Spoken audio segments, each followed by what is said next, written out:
हा जो विजय आहे हा डोंबिवली मतदारसंघाचा विजय जो आहे तो विचारधारेचा विजय आहे। डोंबिवली मतदारसंघाची आणि इथल्या असणाऱ्या मतदारांची आणि सर्व महायुतीच्या कार्यकर्त्यांचं प्रचंड मेहनत गेल्या 2 महिन्यामध्ये त्यांनी केली आणि त्यामुळे हा विजय जो आहे तो अतिशय सोपा झालाय। आणि मी नेहमीच सांगतो की हे शहर नेहमीच महायुतीचा बालेकिल्ला राहिलाय आणि चौथ्यांदा पुन्हा एकदा हे सिद्ध झालाय। गेली 40 वर्ष जनसंघापासून आजपर्यंत हा अबाधित राहिलेला असा हा गड आहे आणि तो महायुतीच्या सर्व कार्यकर्त्यांनी असा अबाधित ठेवला, त्याबद्दल सर्व कार्यकर्त्यांचं आणि मतदारांचं विशेष आभार मानतो। आपण कोकणपट्टी खरं तर महायुतीच्या प्रचार प्रमुख म्हणून माझ्याकडे जबाबदारी होती आणि महायुतीचे सर्व कार्यकर्ते हे पेटून उठून काम करत होते।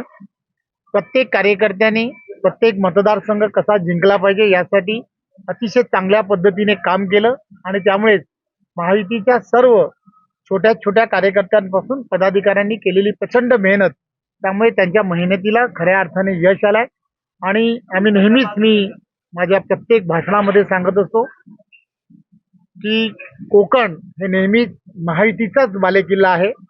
उजव्या विचारसरणीचं असणारा हा पूर्णच्या पूर्ण भाग आहे आणि पुन्हा एकदा लोकसभेच्या नंतर कोकणातील मतदारांनी हे सिद्ध केलं की उजवी विचारसरणी ही नेहमीच महायुती बरोबर राहते आणि महायुतीचा विजय होतो, त्यात काही शंका नाही। त्यामुळे कोकणाने ज्या पद्धतीने हा रिझल्ट मतदारांनी दिलाय, मला खरं तर देशाचे पंतप्रधान नरेंद्र मोदीजी, महाराष्ट्र राज्याचे लोकप्रिय असे मुख्यमंत्री एकनाथराव शिंदेजी, आदरणीय आमचे सर्वांचे नेते देवेंद्रजी, अजितदादा आणि महायुतीच्या सर्व प्रमुख पदाधिकाऱ्यांनी केलेली प्रचंड मेहनत, या सगळ्या गोष्टीमध्ये 2-2.5 वर्षात जी विकासात्मक कामं पॉझिटिव्हली करण्याचं काम केलं गेलं, कामाला महत्त्व दिलं, टीकेकडे दुर्लक्ष केलं, त्यामुळे हे सगळे रिझल्ट जे आहेत ते रिझल्ट तुम्हाला आम्हाला सर्वांना पाहायला मिळालं। महाराष्ट्रात घेतली पाहिजे या संदर्भातले सर्व निर्णय जे आहेत ते वरिष्ठ मंडळी घेत असतात।